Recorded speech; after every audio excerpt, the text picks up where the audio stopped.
We are back with another episode of the Erectile Dysfunction Radio Podcast. Today we are joined by Dr. Daniel Water.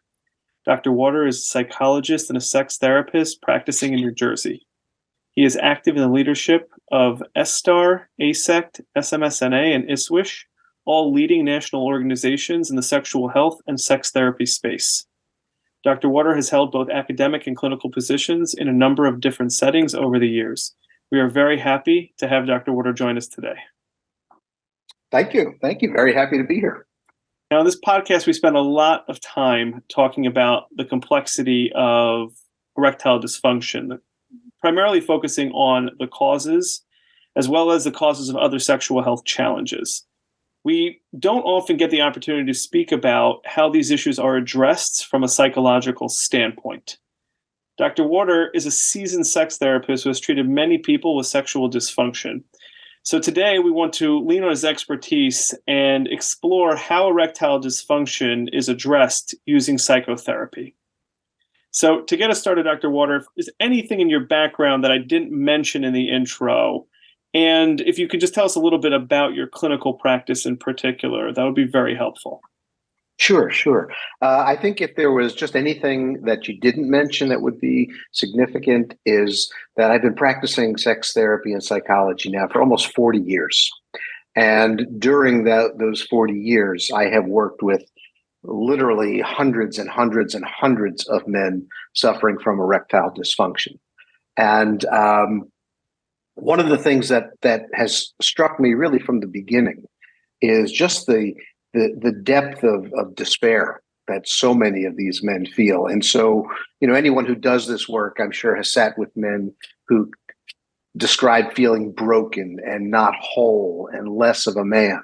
And what I came to see over the years is that the importance of a functioning penis went well beyond the ability to have sex. It was really central to most of these men's sense of manhood. So over 40 years, I've heard so many stories. Obviously, they're all different in some ways, but with a lot of commonalities. In terms of my training, though, I was trained kind of like most sex therapists in my day were trained. We started, learning the Masters and Johnson's approach to treating sex therapy. Most of sex therapy in the beginning was very behaviorally oriented. As the years went by, more of a cognitive behavioral therapy was put in place. I studied with Albert Ellis, who is, of course, the founder of Rational Emotive Therapy, or now it's Rational Emotive Behavior Therapy. And Ellis, of course, is known as a master therapist and psychologist and one of the founders of CBT. But what people forget is he's also one of the early sex therapists. He was behind the original formation of ASECT and Quad S, and he wrote a lot about sex therapy, in his early writings and sexuality. So I learned a lot from him. But as the years went by, my life and my course of doing therapy was changed when I was first introduced to the work of Irvin Yalom and the existential approach to therapy. Yalom certainly wouldn't describe himself as a sex therapist, but if you read any of his texts, he always is as many examples of treating sexual problems through an existential lens or an existential approach to therapy. And, that really has transformed my work. It formed the basis of the book that I have recently written. And so what makes my practice now a little different from many sex therapists is I've sort of shifted away a little bit from the straight sort of CBT road to a more existential perspective. Okay, so Dr. Water, I'm going to slow you down because you're sharing so many wonderful pieces. I really want our listeners to be able to understand this. And I really want to kind of glean from your expertise. So can we just kind of go back and talk about just some of the main psychological approaches, viewpoints on when it comes to treating sexual issues, in particular sexual dysfunction? You mentioned that the original formation of sex therapy was very behavioral. Over time, they've added a cognitive piece, cognitive behavioral. Can you just give our listeners like more of Mhm. a sense of the development of these, the thought processes behind them, why it makes sense for behavioral interventions, why it makes sense to have cognitive interventions, and then we can get a little bit more into the existential therapy. Yeah, yeah, sure. So, I think it began as a very behavioral, kind of approach to treatment with Masters and Johnson for a couple of reasons. One is, they were not psychologists or psychotherapists. They were medical people, and their work originally was really looking at the body's response to sexual stimulation, and they developed the first theory, really, or the first data we had about the human sexual response cycle. So as a result of their work, people would come to them with sexual problems, asking them for help. And so this was back in a day when a lot of sexual dysfunction was the result of a lot of misinformation or just a lack of information, so things that we take for granted today, that if you're a man and you recently started new medication and you experience some erectile difficulties after starting the medication, I think today most people would think, oh, maybe the medication, I should talk to my doctor. Back in the early 60s, when Masters and Johnson were doing their work, that did not occur to people. They didn't know about that connection. They didn't realize things that, if you had too much alcohol, that might interfere with. So a lot of things were happening where people would have sexual difficulties for explainable reasons, but reasons that they did not understand. It would raise their anxiety level about functioning. And so Masters and Johnson's approach really was a combination of some good sex education combined with some behavioral exercises to reduce anxiety so that you could, worry less. Yes. So can we just get just slightly deeper into this, because it's a question that I know comes up for myself as a therapist, and I know I've developed a way to explain this to people, but a lot of times people are asking me, well, if it's anxiety, what do these behavioral exercises do? So if it's anxiety about performance, for example, as Masters and Johnson suggested, what the behavioral exercises are designed to do is really through exposure, and a sort of a graduated kind of exposure where they start with just massaging. The sensate focus exercises don't involve any breast or genital touching or stimulation in the beginning. As you progress through that, then you would start to add those things in, and basically attempting to have intercourse is the last stage in that process. So the idea is that you sort of gradually sort of re-enter the sexual realm, and by doing that more gradually, your anxiety level about whether you're going to function or not, whether you're going to perform or not, gradually starts to drop.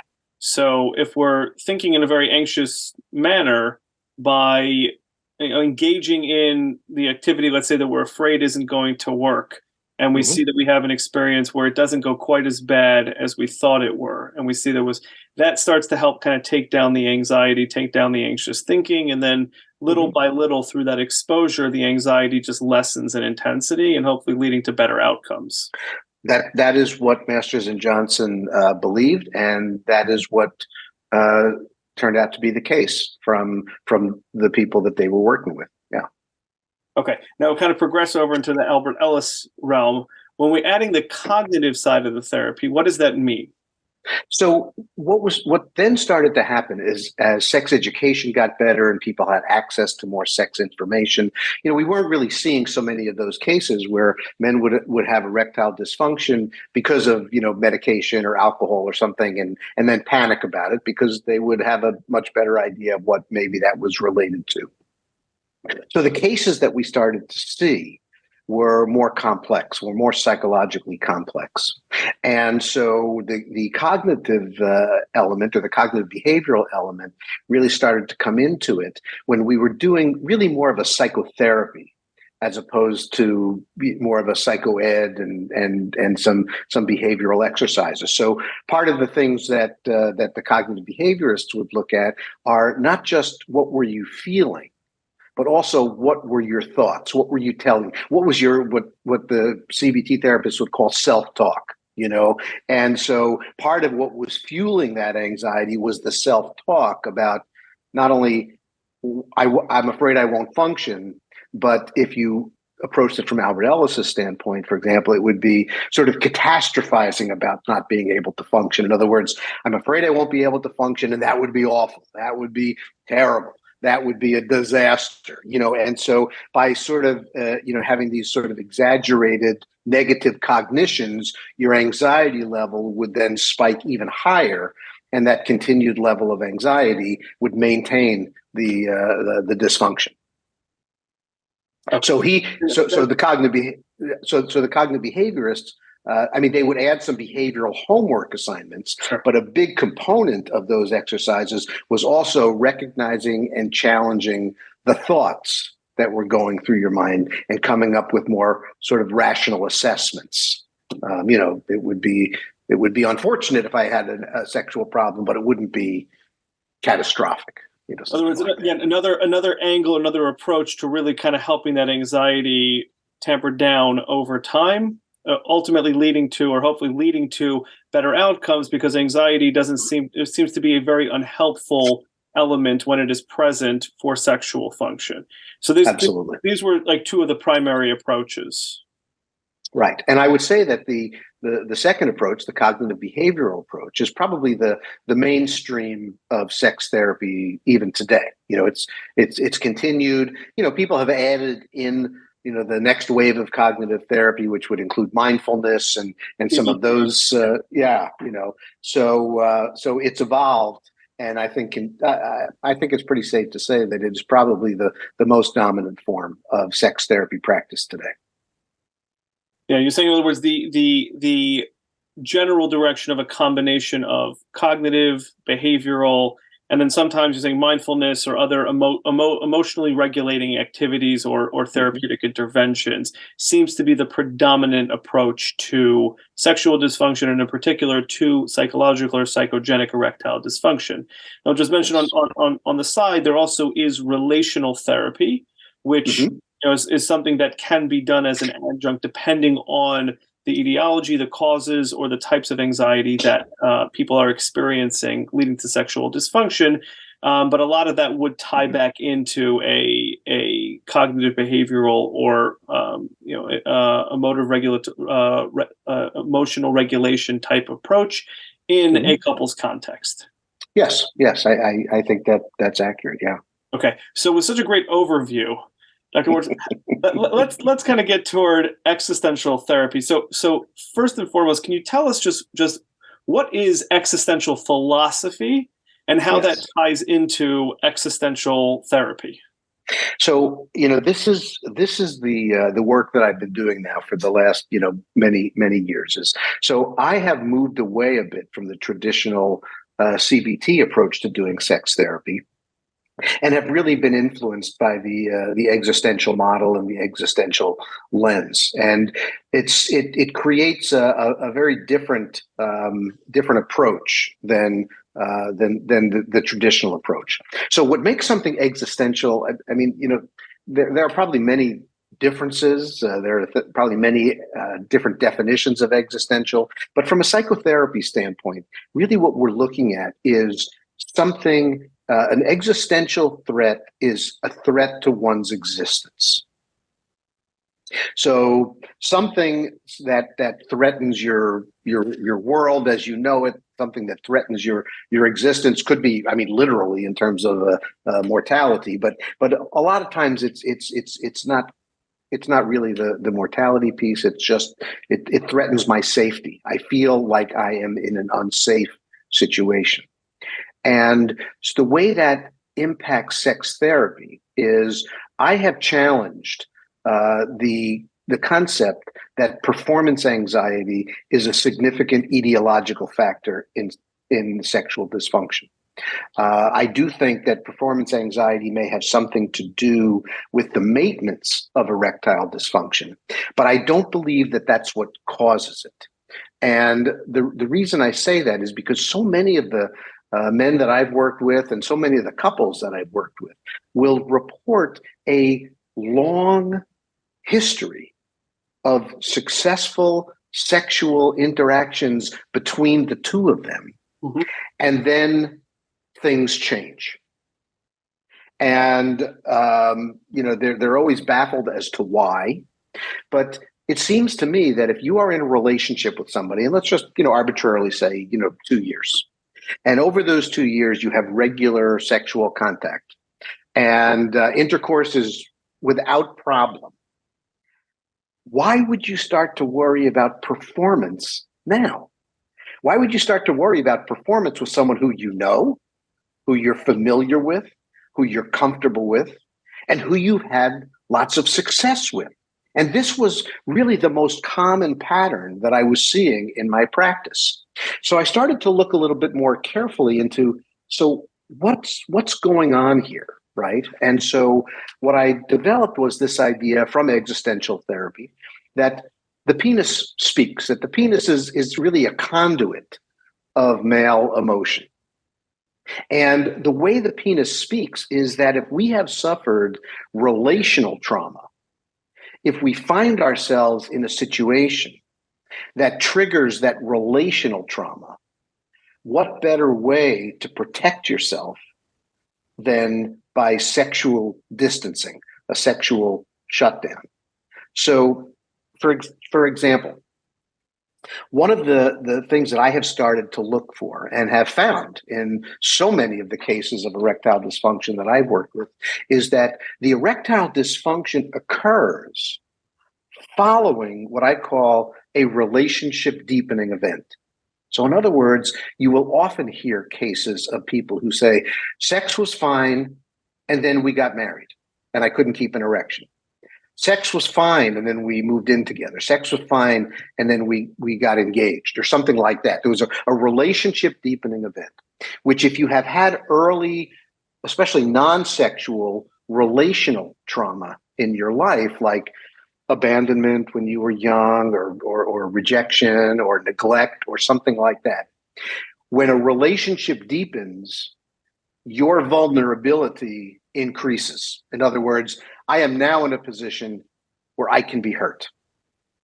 And I believe that triggers a self-protective shutdown to distance myself from the pain.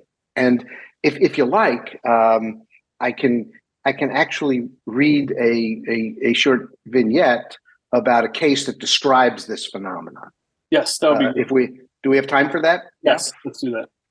So this is this is from the book that I wrote, and this is called the Case of James. And this I picked this case, which of course is heavily disguised, and all names and identifying information have been changed or masked. To protect the innocent and not so innocent. Right?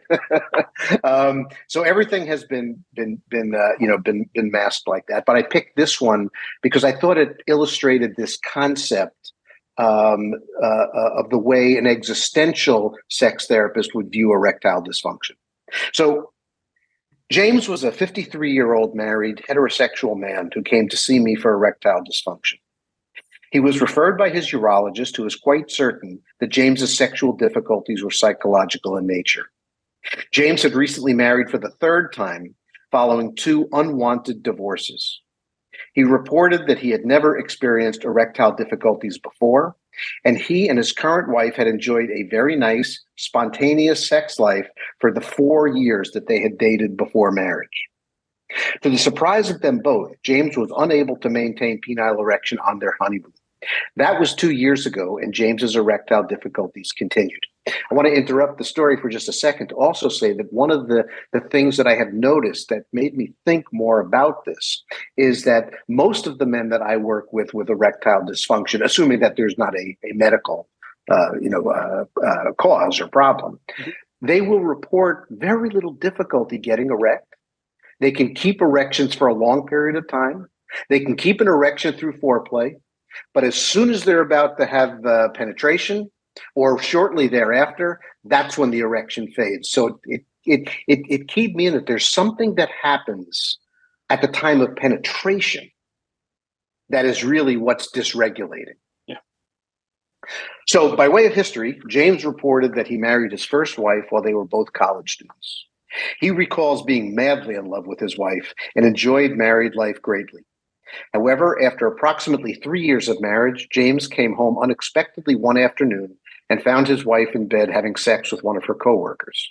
James was devastated. He was taken completely by surprise, and he was further stunned to hear his wife say that while she was very sorry he had to find out this way, she was unhappy in the marriage and she wanted to divorce. She felt they'd married too young. She wanted to experience more of the world before being tied to a relationship. James was crushed, and he swore to himself that he would never fall in love again and resigned himself to a life of solitary loneliness. He doubted he would ever find happiness again. However, as time passed, James's pain faded and his mood improved. To his great delight, he met another woman and once again fell madly in love. They dated for about a year and then married. James recalled feeling deliriously happy and was again enjoying married life. Unfortunately, approximately 6 years after marriage, James's second wife also asked for a divorce. James, speechless once again, was overcome with sadness and disbelief. He was angry at his wife for blindsiding him, but also angry and frustrated with himself for allowing himself to be in this situation yet again. He renewed his vow to live a life of peaceful aloneness and spare himself the pain and vulnerability of being abandoned in the future. James continued in this manner for approximately 7 years before he found the woman who would become his third and current wife.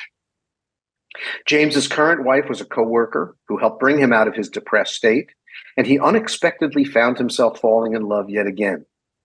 This time, however, James promised himself he would move slowly and cautiously. After 4 years of dating, the relationship was going quite well, and they decided to marry.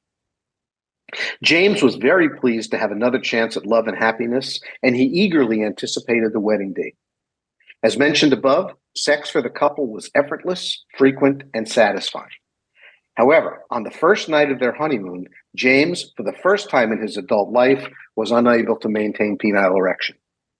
He was perplexed, but he thought maybe he was just exhausted from the excitement of the wedding and the travel to their honeymoon destination. However, sex the next day produced the same result. James was able to achieve erection without difficulty, but as the couple went to engage in sexual intercourse, his erection faded. This pattern continued unabated for 2 years before James sought medical consultation. As we began psychotherapy, James related much of what was just described in the preceding paragraphs. One day, as our session was ending, James said, "I don't know if this is important or not, but I think every experienced psychotherapist knows what this statement portends." We call this a James doorknob moment, right? What's that? We call this a doorknob moment, yes. Doorknob moment, exactly. James revealed that when he was a very young child, his mother would often disappear for prolonged periods of time. Apparently, James's mother suffered from severe depressive episodes.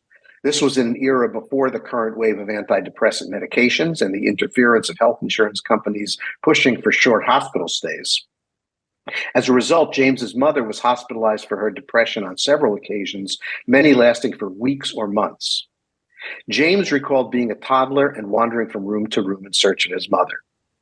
Given his youthful age, his elders didn't think he should be told the truth and exposed to the reality of the situation, so he was told only that his mother had to go away for a while and would soon be back.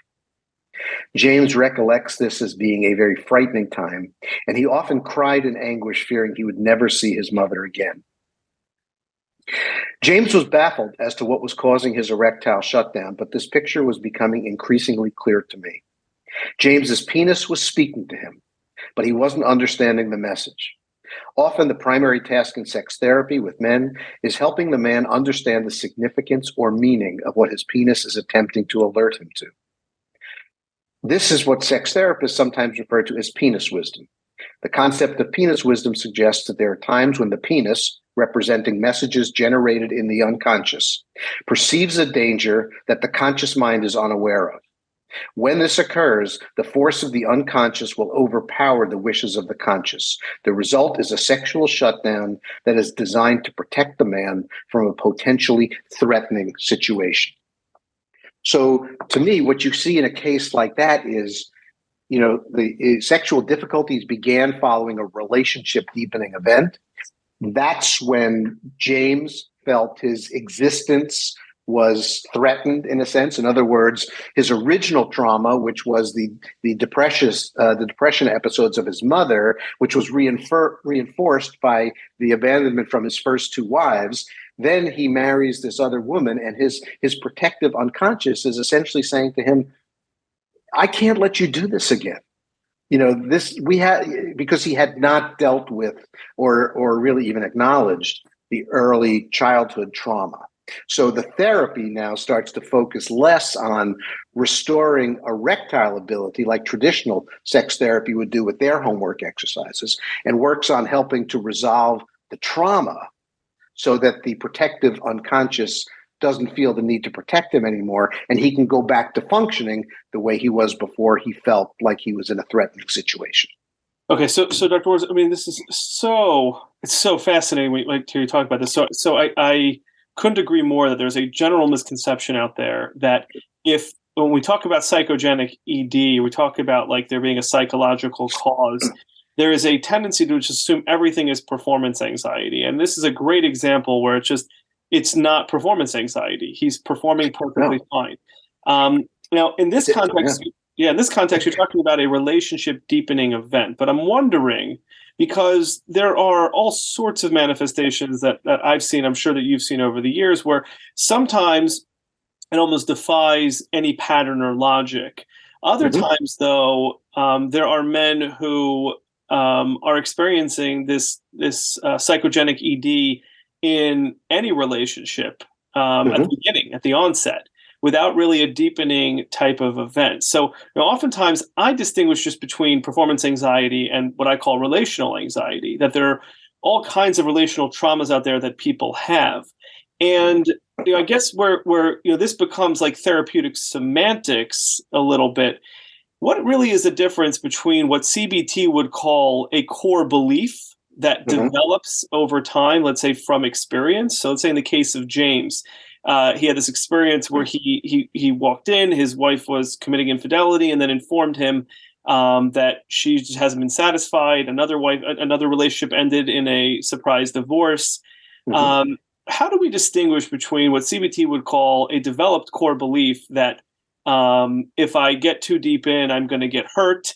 Eventually people are all going to leave me. You mentioned that there's a history that he had beyond just these relationships of feeling abandoned by his mother. How do we distinguish between a core belief, which we could challenge with any other CBT technique, and something which sounds a lot more like again, existential, a trauma, which again seems to have much more of an emotional piece that has to really kind of process through the feelings of abandonment? How do we distinguish between these, or do we not?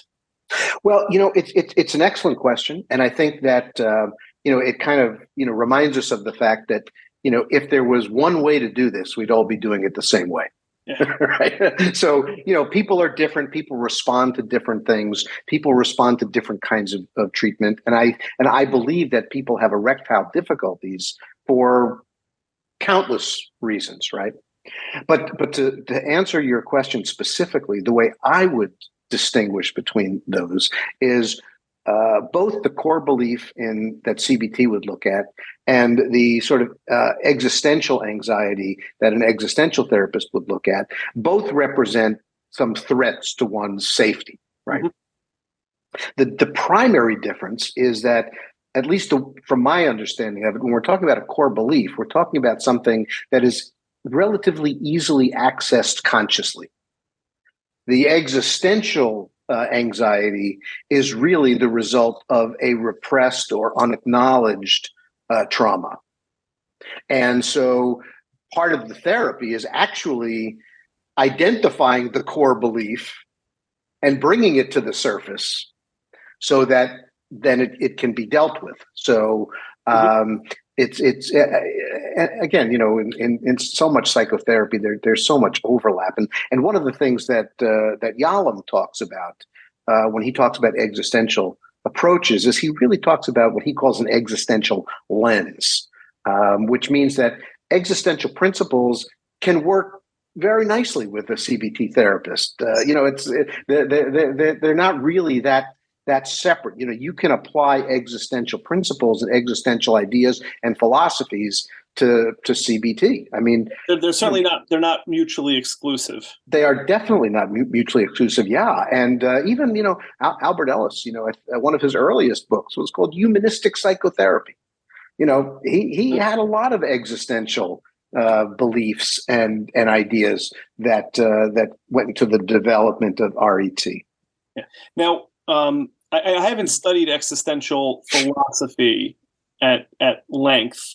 I think one of the thoughts about it, or one of the general consensuses, is that there are certain existential constructs that we face as human beings that really are not answerable. A lot of times there's not a good way to grapple with existential questions. That's part of what makes them existential. Right? They are pertinent to our existence, but in a lot of ways they are beyond our comprehension. Like, how not alone can we be? How connected can we be if nobody can really step into our world? Right? An existential loneliness. Right? So does that come into play in existential therapy, in terms of, let's say in the case of James, where he's fear of abandonment, fear of being alone? Does James have to grapple with this existential loneliness in order to be able to, I guess, both accept and recognize the limitations of what it means to connect, what it means to feel safe, in order to be able to heal this wound? Or does it not have to get that deep? No, it does try to get that deep, because, so there are a few reasons. One is existential therapy defines itself as a very relational psychotherapy. There is the belief that many of us struggle with loneliness, and a sense of being disconnected and sort of existentially drifting. The idea is that by grappling with those existential issues, it does allow us to connect, which is what's necessary for good mental health. So the existential approach also differs from a lot of sort of the current wave of psychological thinking, in that the existential approach puts relationships above individuality.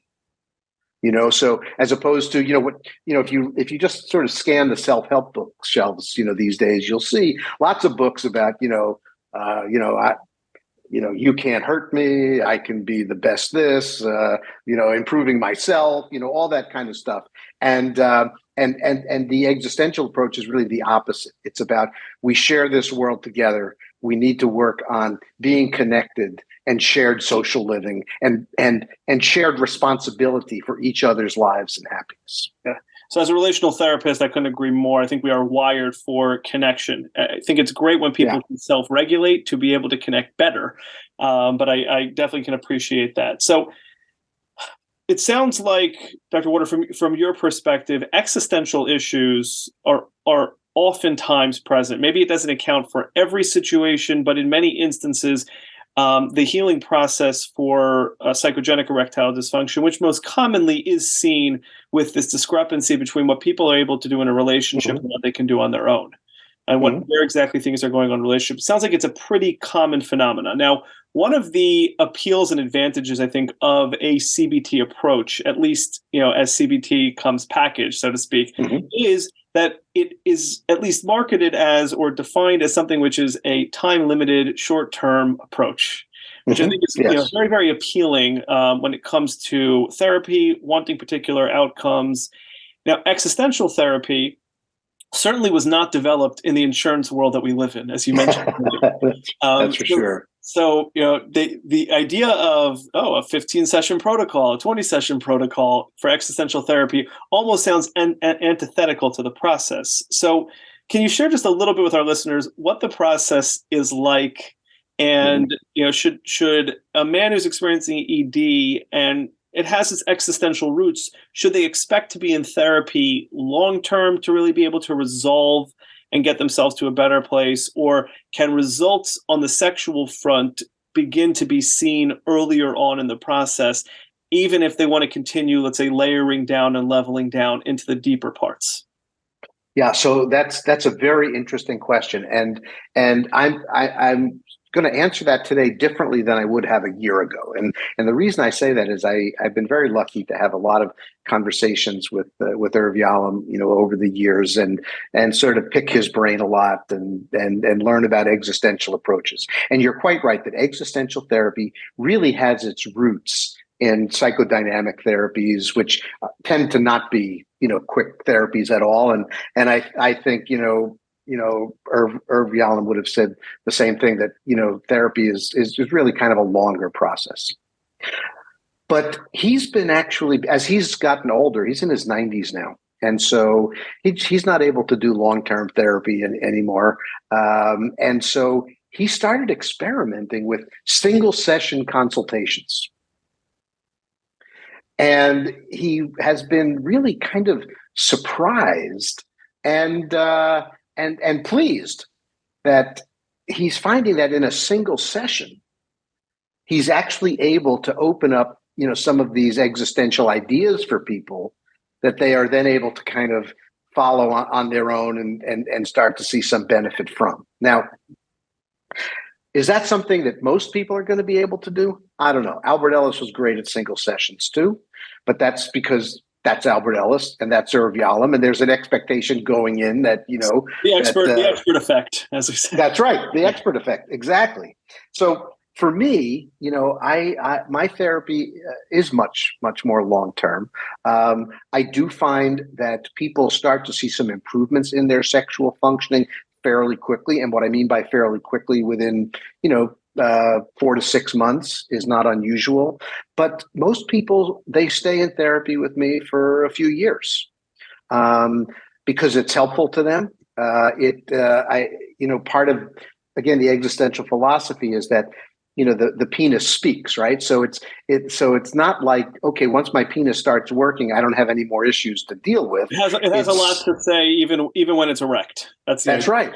Yeah, that's right. And there are a lot of issues, from my past that are impacting my present, and so they find it helpful, to continue in therapy. Not necessarily weekly, although certainly some do. But the therapy that I practice is a long-term. A long-term therapy, because the relationship really becomes, so helpful. Dr. Waters, I really appreciate so much of the experience that you've had working with Dr. Yalom in particular. I want to make it clear to our listeners that existential therapy and Dr. Yalom's work has had a tremendous impact on myself, my own development. Many therapists out there have gleaned so much from his writings. For anybody who's interested in more about Dr. Yalom, I think there was an article within the past couple of years in the Atlantic about his own process of aging and whatnot, which is a big existential experience. And he kind of talks a lot about him. If you want to learn more about him and just his perspective on the human condition, Dr. Water, you recently published a book about existential therapy and male sexuality in particular. If you could just tell us a little bit just about the book, the title, so our listeners can look it up or whatnot. We can even add a link in the description to this episode, so they can get their hands on a copy. Sure. No, I'm very happy to. This book just came out about a month ago. It's called The Existential Importance of the Penis: A Guide to Understanding Male Sexuality. And the case of James that I had read earlier is taken from the book. And what I've done is I've taken Irv Yalom's theory and the existential dilemmas that he identifies as sort of the general existential dilemmas that people present in psychotherapy, and applied them to male sexual difficulties. So it's a different approach to sex therapy, but I tried to write it in a way where it would be accessible to non-professionals as well. And I hope people will find it interesting and valuable. No doubt. And is this something they can find on Amazon? Is this? Oh, yes. Amazon, okay. Barnes and Noble, all the major booksellers. All the major booksellers. Yes. Perfect. Okay, well, Dr. Ward, thank you so much for joining us. We hope we can have you back for another episode in the near future. There's so much to talk about here. This gives I think our listeners such great overview of the role of psychotherapy in general, and just again how nuanced the process can get, and how complex the impact of the mind, the impact of our being as human beings can be on the erection process and on our overall function. So once again, thank you for joining us. We hope to have you back soon. I would love that. Thank you very much.